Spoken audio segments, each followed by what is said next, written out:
really fascinating being here and just like thinking about all the projects that I worked on while I lived in Portland. And I think there's a lot of potential for amazing things to happen here.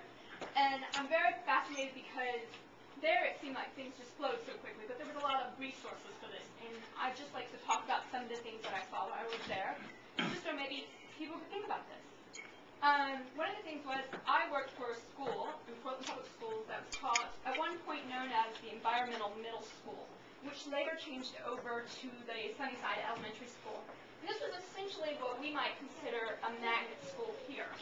And their focus was essentially sustainability, gardens, pretty much a schoolyards to gardens program. Like you would see out here, their schoolyard became this. And that was really amazing because the children became really interactive and contributed and really felt that they had something to provide for the school. And they went out there and there were learning programs. And I worked in this program taking children out to local food pantries and feeding people who were homeless. And also bringing small children in to do stone soup one day for kindergarteners. All their families came together. And each family brought in some form of contribution, carrots. And in the bottom of that pot, there really were stones. And they really had stone soup.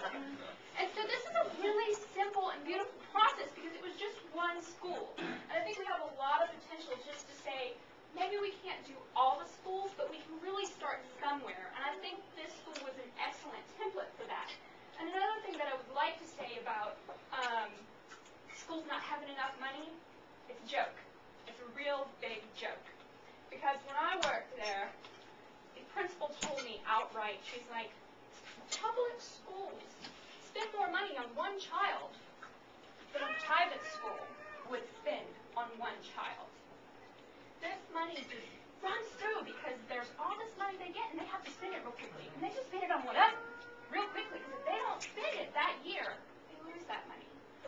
So it's really about seeing how you can use your money. And if we say this is how we want to use our money, as taxpayers who pay for public schools, I think there can be that pressure to bring that money into these sort of programs. And so I think we really need to think about this. The money is there. It's how we say, yes, please put the money here. Other things that I saw when I lived in Portland are that there was a lot of contribution and a lot of volunteerism, and particularly in this program. Parents came in daily to help with the kids, to do food programs and all sorts of missions. They brought in food from their own gardens to just say, yes, I support this. I want to see my children eat really good food.